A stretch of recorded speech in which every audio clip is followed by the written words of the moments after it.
नमस्कार साथियों, मैं आपका दोस्त घनश्याम लोधी आपके लिए लेकर आया हूं बी फार्मा 5th सेमेस्टर का एक महत्वपूर्ण सब्जेक्ट जिसका नाम है फार्मास्यूटिकल जूरिस्प्रूडेंस। पहली वीडियो में हमने देखा है कि क्या होता है फार्मास्यूटिकल जूरिस्प्रूडेंस, उसका स्कोप क्या होता है, उसका ऑब्जेक्टिव्स क्या है। अब की वीडियो में हम देखेंगे यूनिट फर्स्ट का फर्स्ट टॉपिक जो क्या है drug and cosmetic act 1940 and इसके रूल्स 1945। ठीक है, ये कैसे आया, क्यों आया, किस लिए आया। ठीक है, हम सब चीज़ें पढ़ेंगे इसके लिए, इसके क्या प्रोविज़न है, क्या इसके फ़ायदे हैं, क्या इसके उसका आने। ओके, चलिए पहले नंबर इंट्रोडक्शन देख लेते हैं। तो सबसे पहले हम एक चीज़ देख लेते हैं, drug and cosmetic act 1940। Act कब आया? 1940 को, लेकिन इसका रूल कब आया? 1945 को। ठीक है, वीडियो है पार्ट टू है और यूनिट फर्स्ट है। ठीक है, इसका कोड है BP 505T। ठीक है, इंट्रोडक्शन पहले नंबर हम पढ़ेंगे introduction. The main aim of the drug and cosmetics act 1940 rule 1945, it is to maintain import, manufacture, distribution and sale of drug and cosmetics। क्या मतलब हुआ इसका? ये main of the drug and cosmetic act 1940-45 का क्या main aim है? Maintain क्या maintain करना? मेंटेन द इम्पोर्ट, पहला नंबर क्या हो गया? Import and manufacturing and distribution and sale of drug and cosmetics. समझे? तो किसको मेंटेन करना हो गया? इम्पोर्ट को, हैं आयात को, इसका मैन्युफैक्चरिंग बनाने को, इसका डिस्ट्रीब्यूशन करने को, इसको सेल्स को, हैं इस ड्रग को और कॉस्मेटिक्स को, दोनों को क्या करना है? मेंटेन करना है। इसका महत्वपूर्ण, इसका मेरे को मतलब इसका मेन वर्क है। ठीक है, दूसरा है this act verify that the drug and cosmetics should be manufactured, distributed and sold only by the qualified person having a license for this purpose। क्या बोला इसने कि इन दिस आर्टिकल में, अब दिस आर्टिकल में मतलब दिस एक्ट में क्या बोला? दिस एक्ट वेरीफाई करता है। वेरीफाई मतलब जांचता है। क्या जांचता है भाई साहब? क्या जांचता है कि drug and cosmetic should be manufacture, वो क्या हो रहा है? ड्रग एंड कॉस्मेटिक मैन्युफैक्चर हो रहे हैं, डिस्ट्रीब्यूट हो रहे हैं, सोल्ड हो रहे हैं, किसके द्वारा? बाय, ओनली बाय, केवल क्वालिफाइड पर्सन। और वो क्वालिफाइड पर्सन कौन होगा? जिसके पास लाइसेंस होगा। किसके पास? इसके पास लाइसेंस होगा, यानी कि pharmacist, registered pharmacist, qualified person having रखता है लाइसेंस फॉर दिस पर्पस, उस पर्पस के लिए। ठीक है, अगला point, the central and state drugs control authority are also recognise to control this action. Central and state drugs control authority, ये क्या होती है? यहाँ से यहाँ तक क्या है? कंट्रोल अथॉरिटी का नाम है। क्या है? एक तो सेंट्रल ड्रग अथॉरिटी हो जाएगी और स्टेट ड्रग कंट्रोल अथॉरिटी हो जाएगी। ठीक है, ये अथॉरिटीज़ होती हैं, एक संस्थान होती हैं, ये क्या करती हैं? आल्सो रिकॉग्नाइज करती हैं, मतलब जांचती रहती हैं, उसको देखती रहती हैं, निगरानी करती रहती हैं। टू कंट्रोल दिस एक्शन, ये जो एक्शन हमने ऊपर पढ़ी है वो एक्शन फुलफिल हो रही कि नहीं है, उस वो नियमबद्ध तरीके से चल रही है, उसके ऊपर का क्या हो गया? यानी का मतलब क्या हो गया? अगर हम बोलें क्वालिफाइड पर्सन के ऊपर, जो मतलब ड्रग एंड कॉस्मेटिक्स को रेगुलेट कौन कर रहा है? आपको central and state drug control authority कर रही है। समझ गया? जांच रही है उसको। ठीक है, ये काम सही तरीके से चल रहा है कि नहीं। अगला है to this act and rule timely amendments are made. ठीक है, the major amendment was made in the 1982। The major amendment was made in 1982 in which schedule E, I and L were eliminated and schedule G and H were revised and expanded। And schedule X was added. क्या मतलब हुआ इसका कि ये drug and cosmetic act है, rule है, ये क्या होता है अमेंडमेंट। अमेंडमेंट का मतलब होता है संशोधन, मतलब इसमें सुधार होते रहते हैं, ठीक है, नए सुधार होते रहते हैं। अब नए सुधार होते रहते हैं, इसका मेजर सुधार क्या है, मेजर अमेंडमेंट क्या है, संशोधन क्या है, बाज कब हुआ था, 1982 को हुआ था, जिसमें हमने क्या किया था, इसमें क्या हुआ था, शेड्यूल ई को, इसके जो एक्ट है ना उसके शेड्यूल होंगे, ठीक है, उसके शेड्यूल होंगे, ठीक है। तो शेड्यूल ई को ई और एल को हटा दिया था, एलिमिनेटेड मतलब हटा दिया था, एंड शेड्यूल जी और एच को क्या कर दिया था, रिवाइज्ड किया था। रिवाइज मतलब उसको वापस लाए थे, और इसको एक्सपेंडेड किया था, मतलब इसमें सुधार करके इसको लाया गया था, ठीक है। एंड एक्स, शेड्यूल एक्स को ऐड किया था, शेड्यूल एक्स को भी ऐड किया था। तो इतने सारे हम शेड्यूल पढ़ेंगे, तो हम पढ़ेंगे कि शेड्यूल होते क्या हैं, किस लिए होते हैं। एक्ट के अंदर शेड्यूल आएंगे, रूल के अंदर शेड्यूल आएंगे, ठीक है।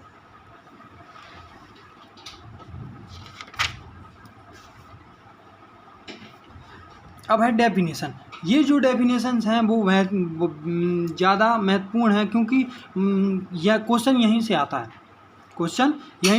कि आपको क्वेश्चन दे दिया जाएगा कि बताइए ड्रग की डेफिनेशन क्या है, आपका स्पूरियस ड्रग क्या होती है, मिसब्रांडेड ड्रग क्या होती है, अडल्ट्रेटेड ड्रग क्या होती है, और मतलब और भी जो परिभाषाएं हैं उसको हम देखेंगे, ठीक है। ये क्वेश्चन में ज़रूर पूछी जाती हैं। तो डेफिनेशन ऑफ ड्रग। अब ड्रग क्या है, ड्रग में इंक्लूड किया गया इतना सारा पोर्शन, मतलब ड्रग मतलब क्या बोलते हैं इसको। देखो ड्रग की अपने डेफिनेशन पढ़ी होंगी, लेकिन यहाँ पर ऑल डेफिनेशन है, मतलब कहने का मतलब है जितनी भी डेफिनेशन हो सकती हैं वो यहाँ पर हैं। तो all medicine for internal and external use of human beings and और animals, and all substance intended to be used for or in the diagnosis, treatment, mitigation or prevention of any disease or disorder in human beings or animals, including preparations applied on human body for the purpose of repelling insect like mosquitoes। क्या बोल दिया मैंने, अब इसका meaning बताता हूँ मैं। All medicine for internal and external use, चाहे हम इसको स्किन पे यूज कर रहे हैं, चाहे वो इंटरनली हम दे रहे हैं, चाहे हम खा रहे हैं उसको, वो टैबलेट खा रहे हैं, चाहे हम क्या कर रहे हैं इसको इंजेक्शन के थ्रू ले रहे हैं, किसी भी थ्रू ले रहे हैं, चाहे इंटरनल यूज होता है चाहे एक्सटर्नल यूज हो, वो किस पर एनिमल पर, मतलब एनिमल चाहे एनिमल पे हो चाहे ह्यूमन पे हो, ठीक है, वो मेडिसिन कहलाएगी, ठीक है। एंड ऑल सब्सटेंस, कोई भी सब्सटेंस होगा, वो सब्सटेंस जो कि इंटेंडेड प्रभावित करता हो, जो intended to be use for in the diagnosis, कोई भी सब्सटेंस जो डायग्नोसिस का मतलब होता है पता लगाना, ठीक है। ट्रीटमेंट मतलब होता है ट्रीट करना, ठीक है। मिटिगेशन का मतलब होता है कम करना, उस बीमारी को, उस कोई भी परेशानी है उसको कम करना, शांत करना, ठीक है। और प्रिवेंशन उसको बचाना। तो इन सब के लिए यूज़ होने वाले सब्सटेंस भी क्या है, ड्रग हैं, ओके। फिर अगली लाइन है, of any disease and disorder in human, prevention of any disease and disorder in human and animals, ठीक है।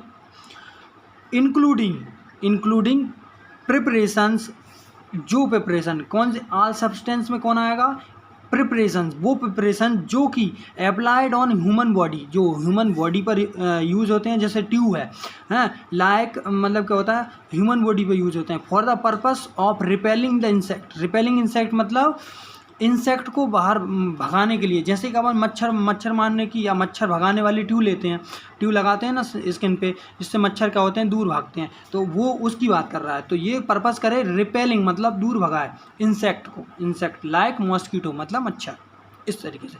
तो क्या हो गया, ऑल मेडिसिन जो कि इंटरनली और एक्सटर्नली यूज़ हों, ठीक है, और ऑल सब्सटेंस जो कि diagnosis, treatment, mitigation and prevention में यूज़ हों, ठीक है। एंड ऑल प्रिपरेशन, जो कि कोई भी इंसेक्ट को या फिर और कीड़े मकीड़ों को, यहाँ पर क्या होता है, इंसेक्ट को दूर भगाए, रिपेल करे, ठीक है, वो क्या है, ड्रग है। अगला है पॉइंट,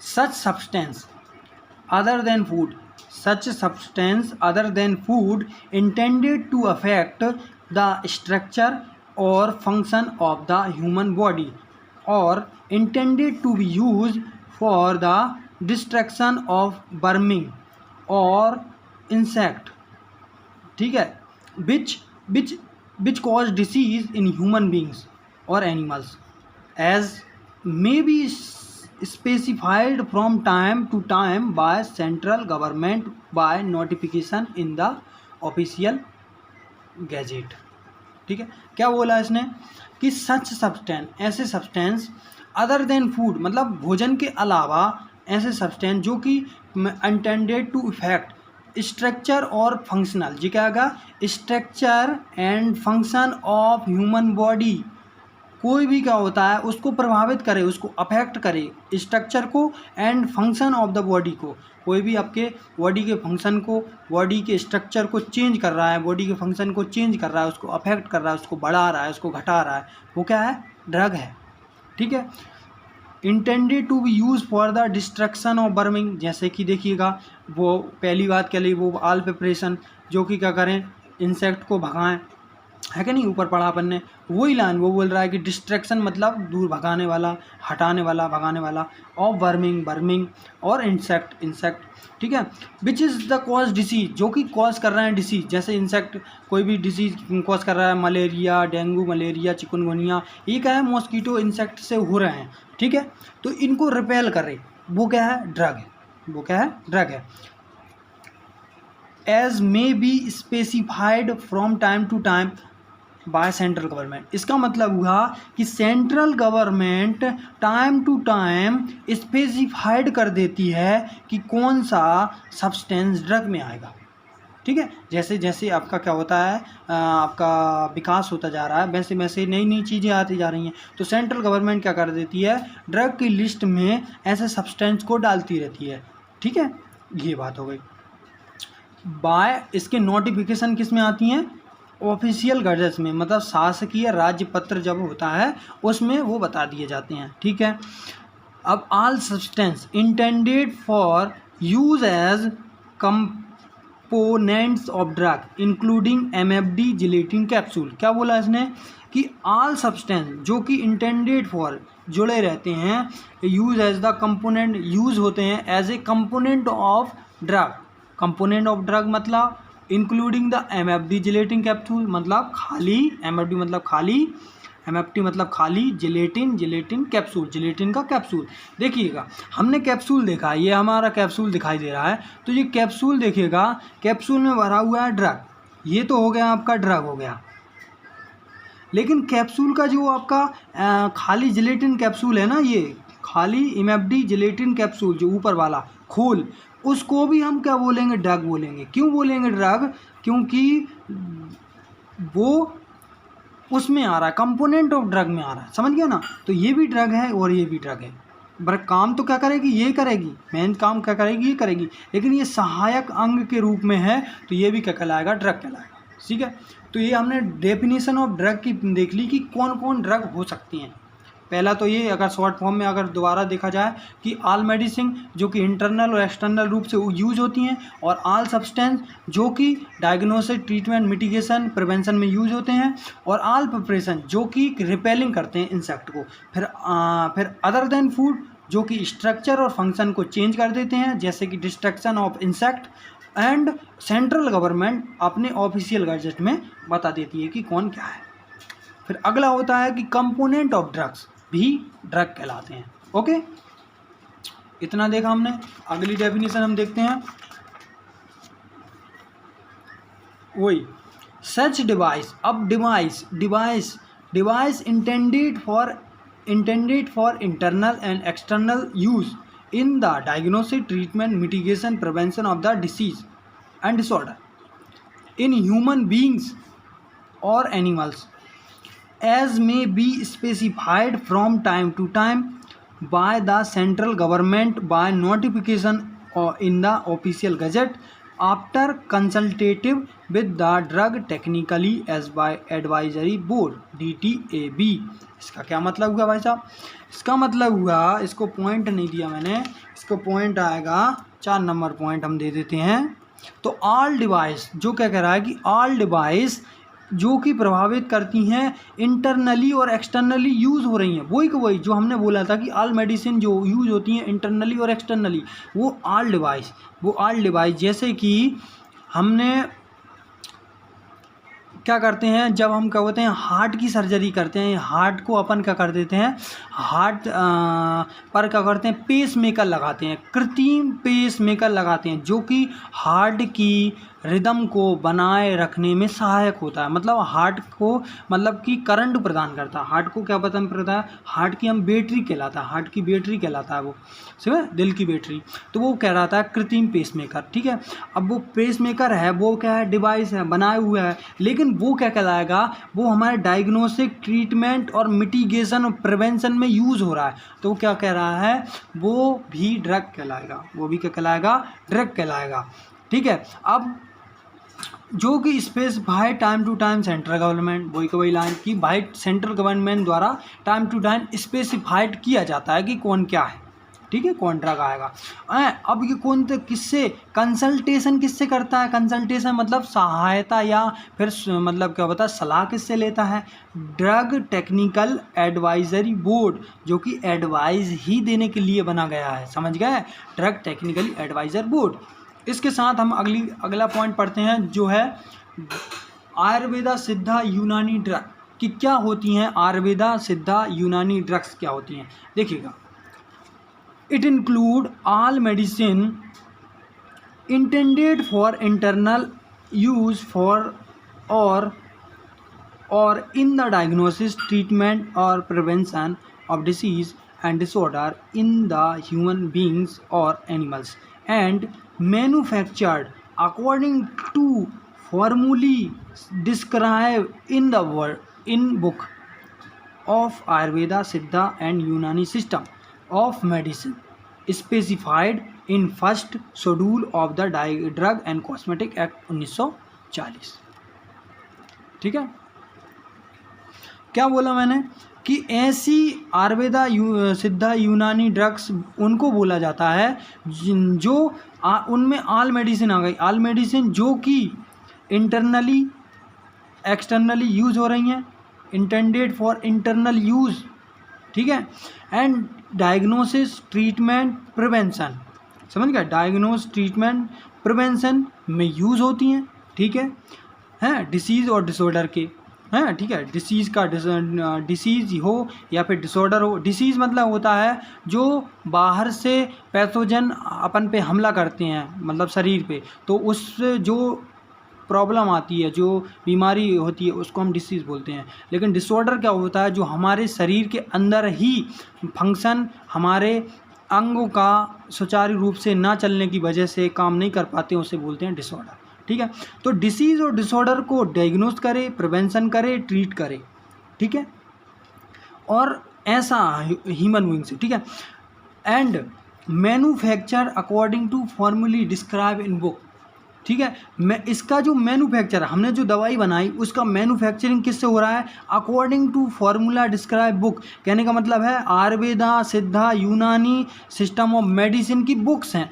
अब उस बुक्स में से जो फार्मूला अपन ने लिया है, ठीक है, अब उस फार्मूले से आपने ड्रग बनाई, अब ड्रग से ट्रीटमेंट, मिटिगेशन जो भी कर रहे हैं अपन कर रहे हैं, तो वो कहलाएगी आयुर्वेदा यूनानी सिद्धा ड्रग्स, समझ गए, सिंपल सी चीज़ है। अगर आप विदेशी, कहने का मतलब है एलोपैथी वाली फार्मूले का यूज करेंगे तो वो एलोपैथिक ड्रग कहलाएगी। अगर आप आयुर्वेदिक फार्मूले का यूज करेंगे तो आयुर्वेदिक ड्रग कहलाएगी। अगर आप सिद्धा ड्रग्स मतलब सिद्धा बुक्स का यूज करेंगे, उसमें से फार्मूला लेंगे, उसमें बनाएंगे आपका कॉम्बिनेशन, तो आप क्या कहलाएगी, सिद्धा ड्रग कहलाएगी। उसी तरीके से ऐसा होता है, ठीक है।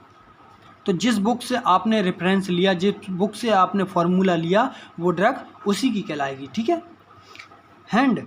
अब specified in the first schedule of the drug and cosmetic act, इसका मतलब हुआ कि देखो ड्रग एंड कॉस्मेटिक एक्ट हम पढ़ रहे हैं, तो ड्रग एंड कॉस्मेटिक एक्ट के फर्स्ट शेड्यूल में हमने स्पेसिफाइड किया है आयुर्वेदा, सिद्धा, यूनानी ड्रग्स की बुक्स को, समझ गए, उसके फॉर्मूले को, समझ गए। किस में पढ़ेंगे वो, जैसे हम बात करते हैं कि कोई भी ड्रग है अपन ने बना ली, भैया मैंने आयुर्वेदिक जड़ी बूटियों से बनाई है, तो हम कहेंगे कि क्या ड्रग एंड कॉस्मेटिक एक्ट में लिखे गए शेड्यूल, फर्स्ट शेड्यूल के अंदर बुक्स, जो आयुर्वेदा की बुक्स आई है उसके अकॉर्डिंग आपने बनाया है क्या?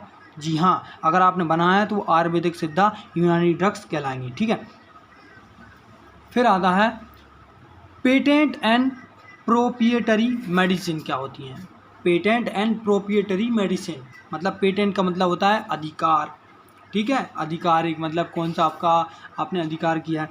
तो यहाँ पे देखिए, it means medicine for internal and external use of human beings of और animals and prepared according to formula other than those include in IP और में अदर बुक्स ऑफ स्टैंडर्ड। समझ के क्या बोला, इसमें बोला कि ड्रग एंड कॉस्मेटिक एक्ट में आपका IP भी आ जाएगा, ठीक है। इंडियन फार्माकोपोइया क्या आएगा, इंडियन फार्माकोपोइया।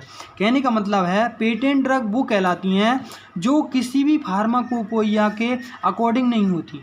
इसका मतलब इंडियन फार्माकोपोइया या USP मतलब यूनाइटेड स्टेट फार्माकोपोइया, ये क्या है, बुक्स हैं जिसमें लिखा हुआ है फॉर्मूला, और उस फॉर्मूले के अगर अकॉर्डिंग बना रहे हैं तो वो क्या कहलाएगी, पेटेंट नहीं कहलाएगी। वो पेटेंट कब होगी, जब खुद से उसने फॉर्मूला बनाया है, ठीक है, वो किसी भी बुक्स में डिस्क्राइब नहीं है, ठीक है। जैसे कि आपने पैरासीटामोल की गोली बना ली, अपने टैबलेट बनाई, तो वो अपने फॉर्मूले से अगर बनाई है तो वो कहलाएगी, वो पेटेंट करा लेगा बंदा, मतलब वो अपने अधिकार में ले लेगा कि भाई साहब ये मैंने बनाई है, इसमें मेरा अधिकार हो जाएगा, और मैं जब तक चाहूँ, मतलब ये 10 साल 20 साल तक वो खुद बनाता है उस दवाई को और खुद बेचता है अपने दाम पर। और फिर उसके बाद क्या हो जाता है, वो सरकारी हो जाता है माल, मतलब सरकारी मतलब वो सब पब्लिक के लिए हो जाता है, तो पब्लिक उसको बना भी सकती है और उसको अपने मतलब जेनरिक दवाई कहलाएगी। समझ गए, जेनरिक दवाई मतलब कि वो जेनरिक दवाई जो कि सबके लिए है, मतलब सारी कंपनियां बना सकती हैं, एक कंपनी नहीं, मतलब सिर्फ पेटेंट किया हुआ आदमी नहीं बना सकता, ऑल बना सकते हैं। तो समझिएगा क्या बोला, पेटेंट का मतलब हो गया कि खुद से फार्मूला बनाया उसने और खुद उसने बनाई, मतलब अपने फार्मूले से ड्रग बनाई, ठीक है, किसी भी बुक्स का इसने सहारा नहीं लिया, ठीक है, वो पेटेंट ड्रग्स कहलाएंगी, ठीक है।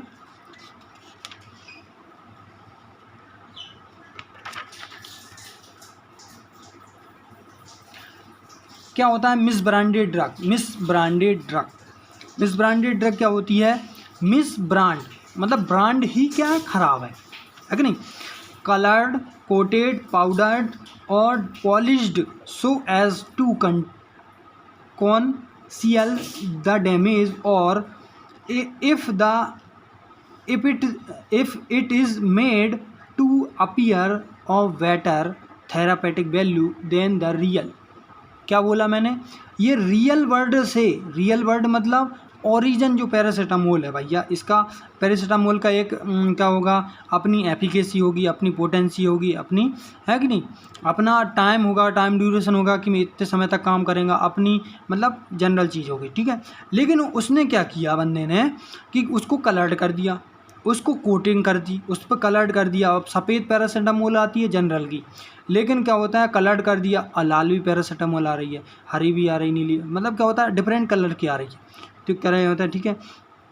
हाँ, अब कोटेड कर दिया, उसकी शुगर कोटिंग कर दी या उसका कुछ भी कर दिया, पाउडर कर दिया, उसको पाउडर फॉर्म में कर दिया या फिर उसको दूसरे फॉर्म में कर दिया, एंड पॉलिश करना, कोटेड करना, कलर करना, वो एक ही चीज़ है लेकिन थोड़ा थोड़ा डिफरेंस होता है। So as to conceal to damage, अब वो डैमेज मतलब क्या होता है कि यहाँ पर it is the made to appear the better.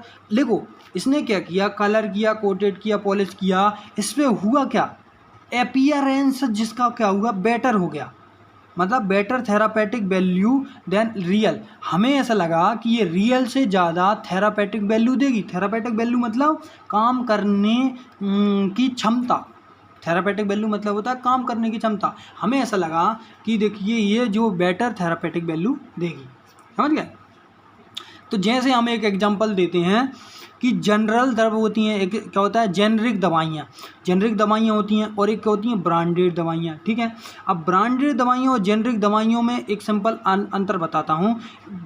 उसका जो एपीआई होता है, एक्टिव फार्मा मतलब क्या होता है इंग्रेडिएंट्स है, फार्मास्यूटिकल इंग्रेडिएंट्स क्या होता है, एक्टिव इंग्रेडिएंट जो होता है मतलब जो काम करने वाला जो तत्व होता है, जो केमिकल होता है, वो तो उतना ही होता है। ठीक है, किसी भी टैबलेट में 2 टैबलेट हैं और एक टैबलेट में मतलब क्या होता है जेनरिक हैगा और दूसरे में क्या होता है ब्रांडेड हैगा। तो ब्रांडेड वाले ने क्या किया, कलर कोटेड ऐसा कर दिया, कलर कोटिंग कर दी, पॉलिश कर दी, अपीयरेंस बढ़ा दिया, उसको पैकिंग अच्छी कर दी, तो लगता है कि भाई साहब ये रियल से ज़्यादा थेरापेटिक वैल्यू देगी। इसका मतलब क्या हुआ, वो उसको अपन को ऐसा लग रहा है कि ये जेनरिक दवाइयाँ तो ख़राब हैं और क्या होता है ब्रांडेड अच्छी हैं, लेकिन ऐसा नहीं होता। ये दोनों क्या होती हैं एक जैसी होती हैं बिल्कुल, इसके काम करने की क्षमता उतनी ही होती है। अगर काम करने की क्षमता में डिफरेंस होता है तो वो दवाई रिजेक्ट की जाती है, समझ गए।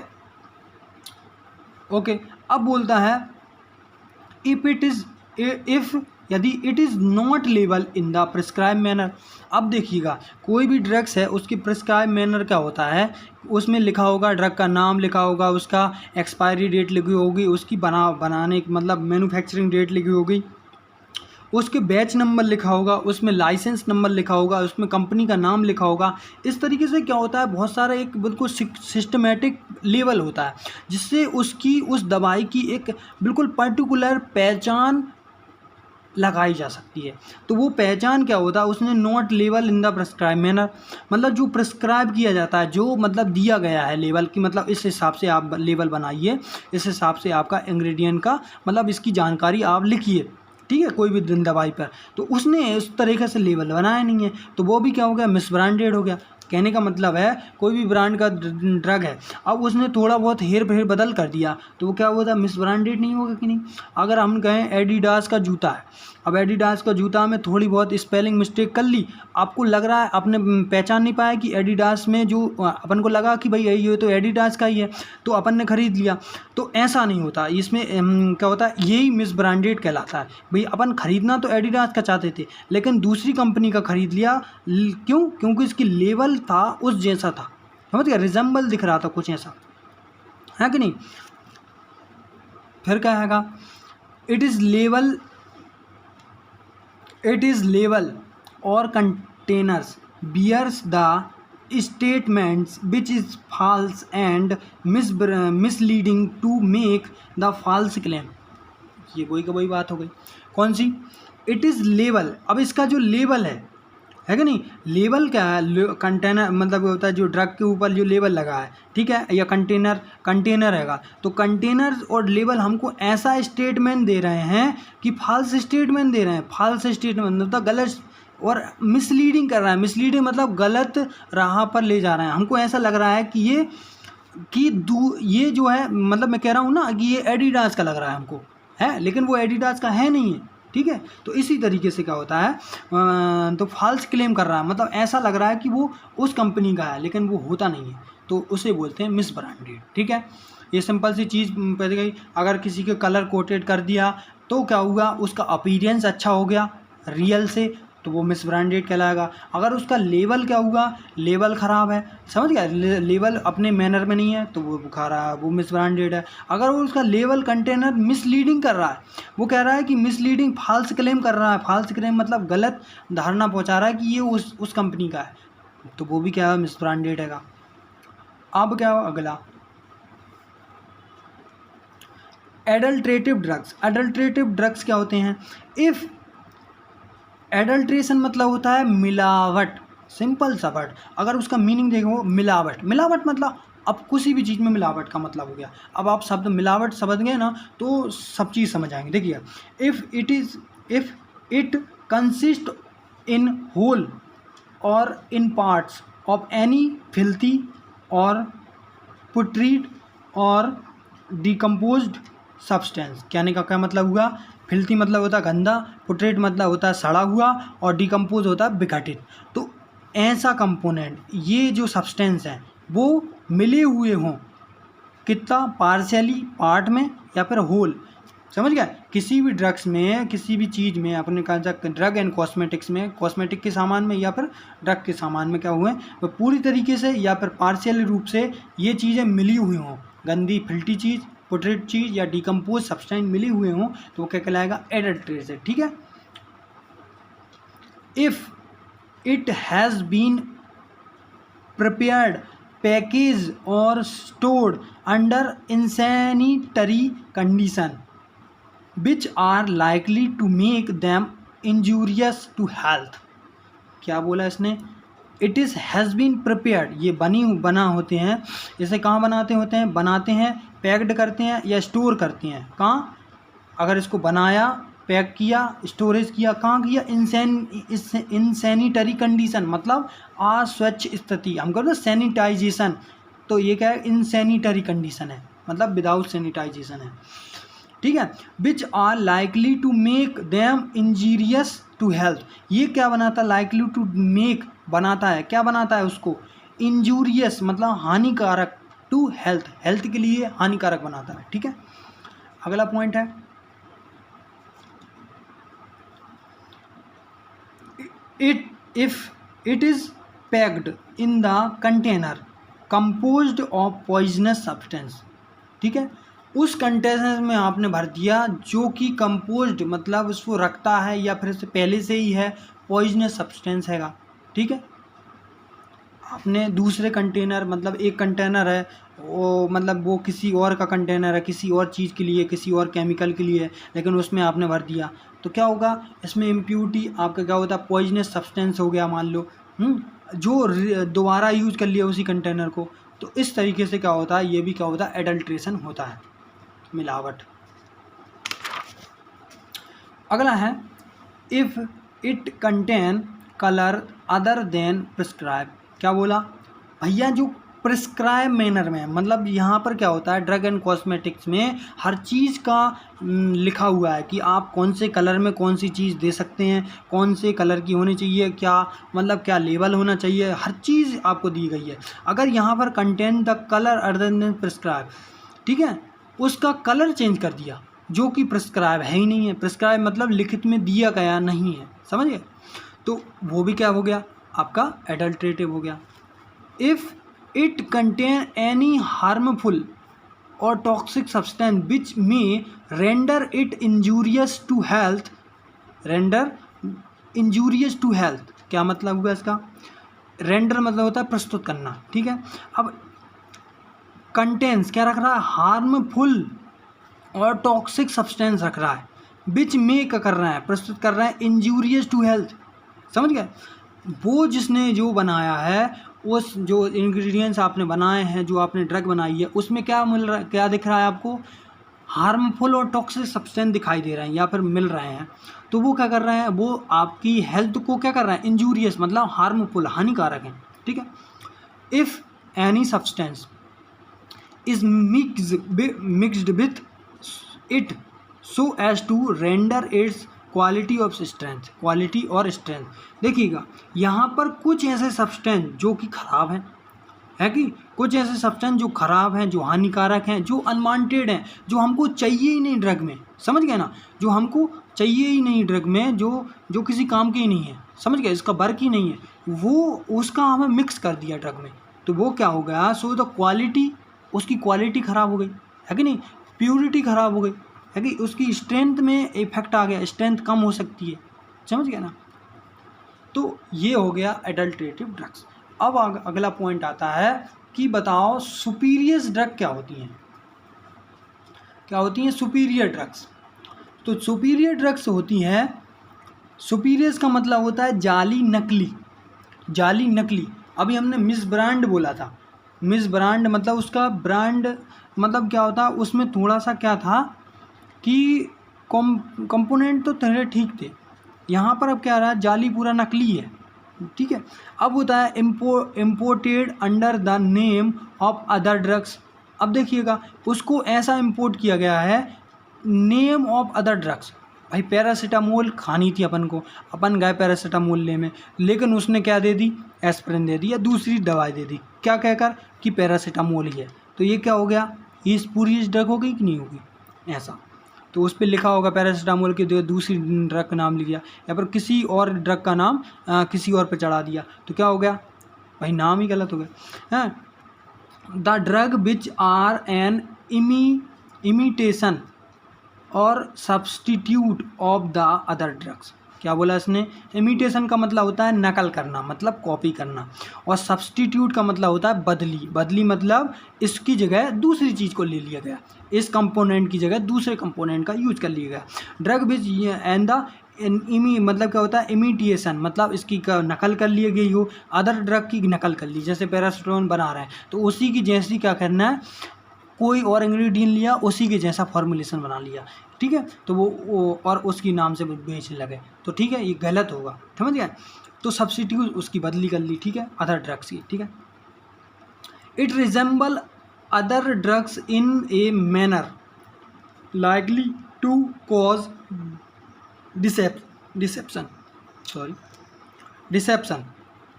It resemble other drug in manner to likely cause deception. Deception का मतलब होता है धोखा, हमें धोखा हो रहा है। क्या धोखा हो रहा है कि रिजेंबल मतलब हमको वो दूसरी ड्रग जैसी लग रही है, दूसरी other than drug, resemble other drugs, समझ गए, वो अदर ड्रग्स के रिजेंबल हो रही, मतलब अदर ड्रग के जैसी दिख रही है, हमको धोखा हो रहा है, तो वो क्या होगा, ठीक है। It bears the name of manufacturer which is फिल्सी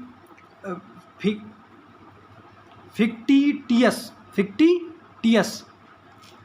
आपको दिख नहीं रहा, sorry.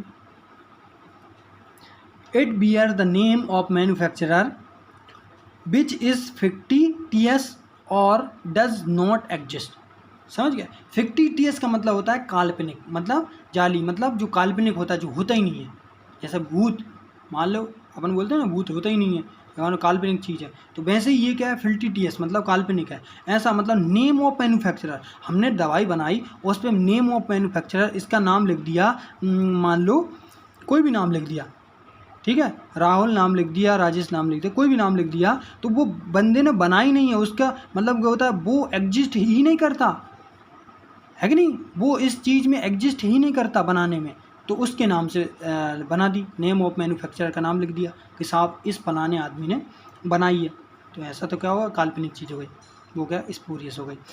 Which is suppose to be product of manufacturer of whom it is not truly a product।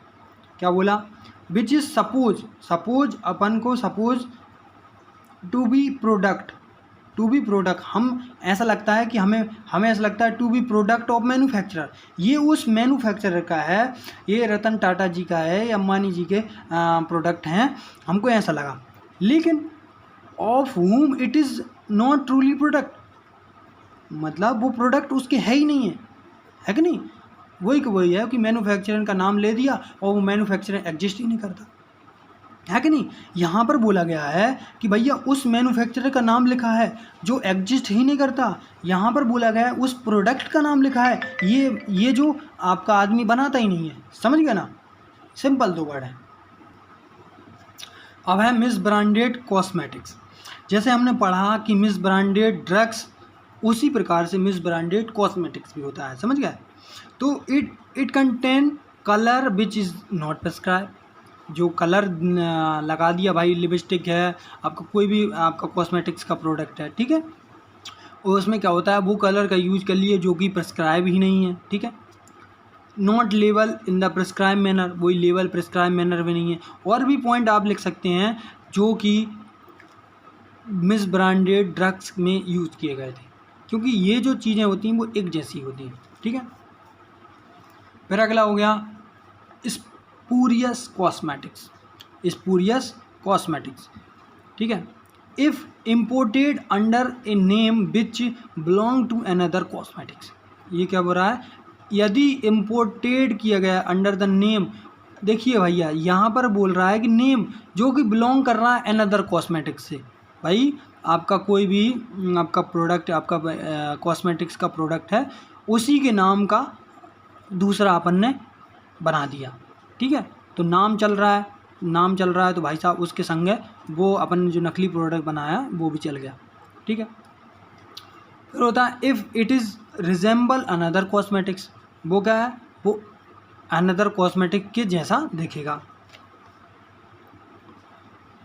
Cosmetics which is are imitation और सब्स्टिट्यूट फॉर अनदर कॉस्मेटिक्स, तो इसमें क्या आएगा, cosmetic विच इसमें इमिटेशन कर दिया गया हो, सब्स्टिट्यूट मतलब इमिटेशन मतलब इसकी नकल की लिए, कोई भी अच्छा प्रोडक्ट है बहुत ज़्यादा चल रहा है उसकी भाई साहब इसने नकल कर ली वैसा वैसा, है कि नहीं। उसकी जैसे एप्पल का फ़ोन है, एप्पल का फ़ोन अब 10,000 में भी आपको मिल रहा है, कैसे मिल रहा है भाई, उसकी बॉडी जो है वो बॉडी बना दी भाई साहब, ये से बोलते हैं इमिटेशन, है कि नहीं। बॉडी बना दी, अंदर का माल क्या है, ख़राब है कि नहीं। अंदर का माल 10,000 वाला है और आपको लग रहा है क्या एक आईफोन ले लिया अपन ने, तो ये हो गया सब्स्टिट्यूट मतलब उसकी बदली कर ली, समझ गया। जो इंग्रेडिएंट्स जो आपने जो चीज़ें ज़रूरी थी वो उसकी जगह क्या करनी, सस्ती चीज़ें डाल दी, है कि नहीं, अदर कॉस्मेटिक की जगह।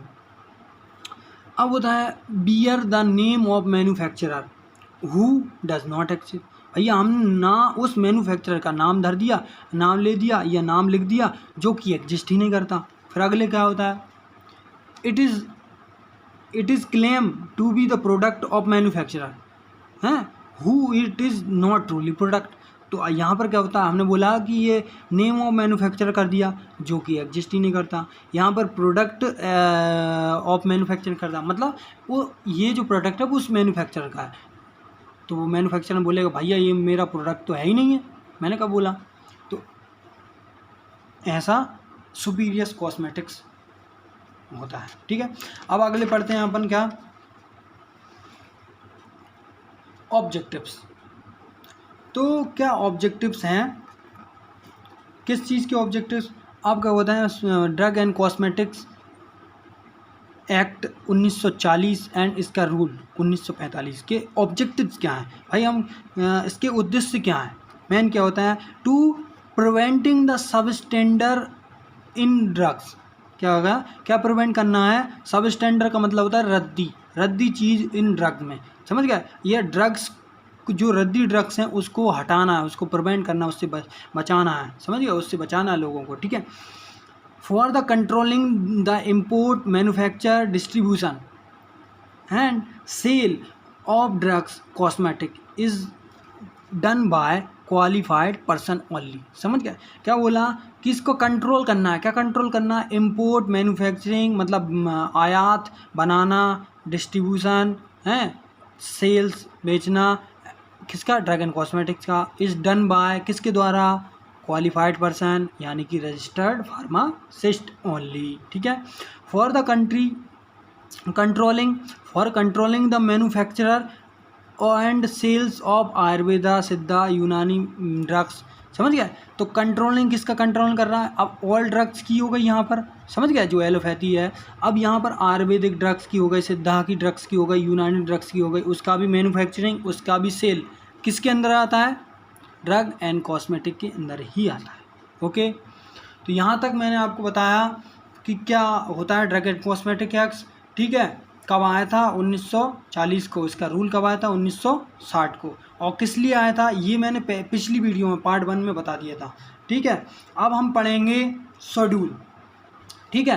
तो इसके क्या होते हैं, ड्रग एंड कॉस्मेटिक एक्ट के क्या होते हैं, शेड्यूल होते हैं, मतलब क्या होता है, drug and cosmetic act schedule 1940 के शेड्यूल भी हैं और ड्रग एंड कॉस्मेटिक एक्ट के रूल 1945 के शेड्यूल भी हैं, समझ गए। तो जो रूल बना उसके भी शेड्यूल है और जो एक्ट बना उसके भी शेड्यूल है, ठीक है। तो ये जो हम पढ़ेंगे वो अगली वीडियो में पढ़ेंगे विथ ट्रिक्स के साथ, इसको बहुत अच्छा मैं समझाऊंगा ट्रिक के साथ, तो जुड़े रहिए हमसे और चलिए फार्मेसी को आसान बनाएं।